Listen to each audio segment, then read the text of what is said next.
David referred to something that I'm involved with now. We're just beginning, and it's a large project at the American Academy of Arts and Sciences to think about how we deal with the new nuclear age, the challenge of the new nuclear age.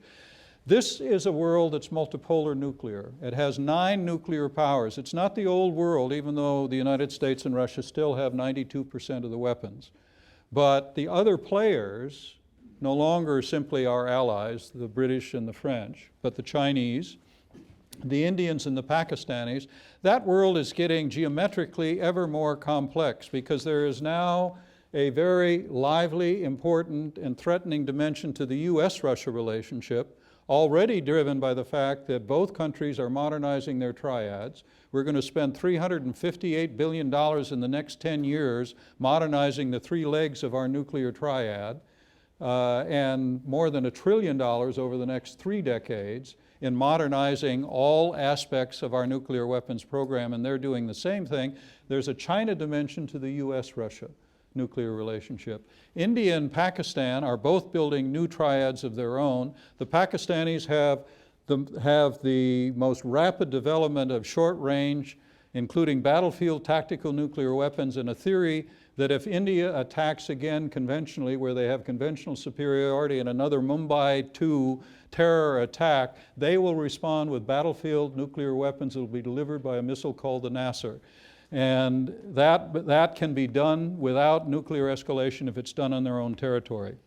India's only nuclear doctrine at this point is if any nuclear weapon is used against us, even if it's a battlefield tactical nuclear weapon, our response will be with massive retaliation, counter-value. That means cities and otherwise. There's 4 to 6 minutes between any major population center on both sides, not enough for any kind of early warning system to work. Both countries are nuclearizing the Indian Ocean, first the Arabian, now the Bengal Sea. The Chinese will soon, as they build their triad, have the largest set of SSBN, strategic submarine forces, in the Pacific, even as the Russians move theirs to the Pacific from the northern area. And that's before I tell you the technology frontiers that we're passing as we move into cyber and otherwise, including a new notion on the U.S. side in terms of dealing with missile defense, which is called left of line, and that is that we will use magno-electronic pulses done by nuclear explosions in order to create the kind of radiation and effect that can knock out their missile sites before they ever depart, or their control and command system. So it won't be the missile system that we're trying to build. And that's only the beginning. I could give you 50 other points of why this is now a far more complex and indeed dangerous nuclear world than the original one. I think the chances in the next, not now, but in the next 10 to 15 years of a nuclear weapon being fired in anger are far greater now than they ever were during the Cold War, including Cuban Missile Crisis and Berlin crises. And the final point is not only is no one in either government or anywhere else even beginning to formulate this problem, but we are, as David said in his opening comment, presiding over the liquidation, the disintegration of the patchwork system that we had in place before. ABM agreement is gone. INF agreement is under tension and pressure. Fissile material agreement has never been implemented because of veto. The non-Lugar program the Russians pulled out from securing nuclear weapons last December.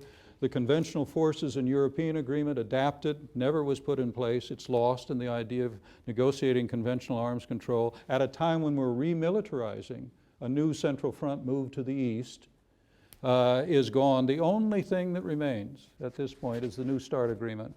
That expires 2020, and unlike every past agreement that we've signed since 1972, when the sides immediately begin thinking about follow-on, what we negotiate next, there isn't the beginning of any kind of a movement to do anything in that area. I think that's a very big stake in U.S.-Russia relations, not in this case because of real estate, that is location, but because we've got 92% of the weapons together.